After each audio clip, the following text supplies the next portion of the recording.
नमस्कार जय Jagannath Lima Sahu blog को आपण मानक स्वागत। आम घर पाखरे गोटे पुआल गदा आमर थिला बाहरी गली छती तोलिबाकू। एटा होची राति समय एबेठु न आनिले सकाळ पाइलाकू आ गोटे भी छतु नथिबो पुआल गदारे। तेणु चटपट जाइकी सबु जाक छतु नै आसिली आ राति सारा ताकू बाहरे रखी देइथिली। तापर सकाळ पाइलाकू देखंतु छतु गुडा केमिति फुटिकी केते सुंदर देखा जाउची। मो पुआलरू छतु गुडाक छड़े नथिली एमिति लागिकिरी सबुतक छतु थिला। देखंतु केमिति गुच्छा गुच्छा होइकी छतु सब फुटी जाइची आ केते सुंदर देखा जाउची। तापर छतु गुडा पुआलरू अलगा करिकी मु ताको कुल्लारे सबुतक छतु सुंदर भाबरे रखि नेली। फुटी जाइथिला छतु गुडा केते गुडा हेइ जाइची, बहुत गुडे कुल्लारे अध कुल्ला हेइ जाइची। तापर ताको काटिकी धोइकी ताको चिपुड़ीकी रखी नेइथिली।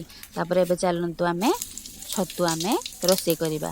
प्रथमे चुली को जाली कड़े बसे नेबा, सेथिरे तेल अल्प देइदेबा। तेल लाल हो सारा पर सेथिरे जीरा टिके पके नेबा आ छोट छोट काटिकी रखा हैदेबा। प्याज मध्य पकाई नेबा। प्याज को आमे भल भाबरे चलाई नेबा लाल हेबा पर्यंत। लाल हेबा आ सिझिबो प्याजटा। निया मध्य टिके बेसी जली जाइथिला मोर पेपर गुडा पके नेइथिली, किंतु आपण माने कम टिके निया जालिबे नहले प्याज सब उड़ी जिवो।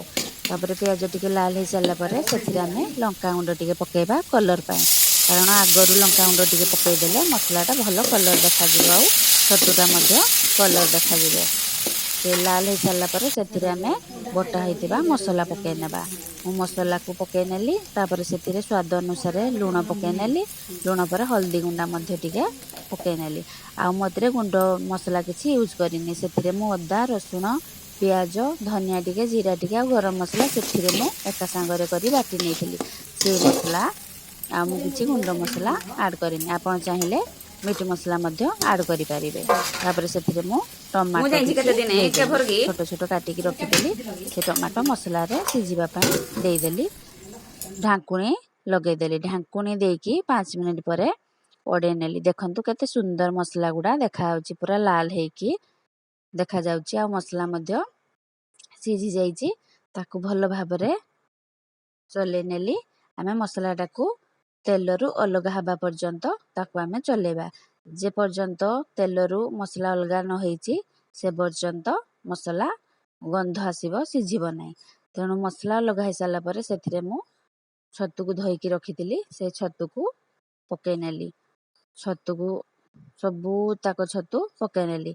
आपण वीडियोटा को शेष पर्यंत देखुथांतु, स्किप करंतु नाही। यदि मो वीडियोटा को नुआ आसीचंती ताहले प्लीज सब्सक्राइब करि नियंतु। आ जदि वीडियोटा को भल लागि थाए ताहले कमेंट रे निश्चय जणांतु आ लाइक मध्य करि नियंतु। देखंतु मु छतु को चले नेली। सेथिरु पानी गुडा सब बाहरी पड़िबो। छतुरे बहुत सारा धोई देला परे छतुरे पानी भरिकी रही थाए आ बहुत पानी बाहरे। तापरे निया को टिके अधिका जाली देबा से पानी मरिबा पय, नहले जदि कम आंच रे आमे रखिबा जल्दी पानी मरिबो नाही। तेणु आमे निया को टिके अधिका समय जाली देबा। ए देखंतु केमिति पानी बाहरी पड़ला छतुरु।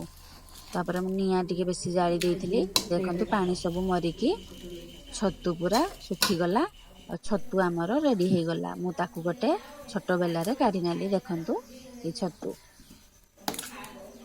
एमिति थरे करिकी खांतु, देखिबे बहुत टेस्टी लागिबो। बार बार निश्चय करबा को मन लागिबो।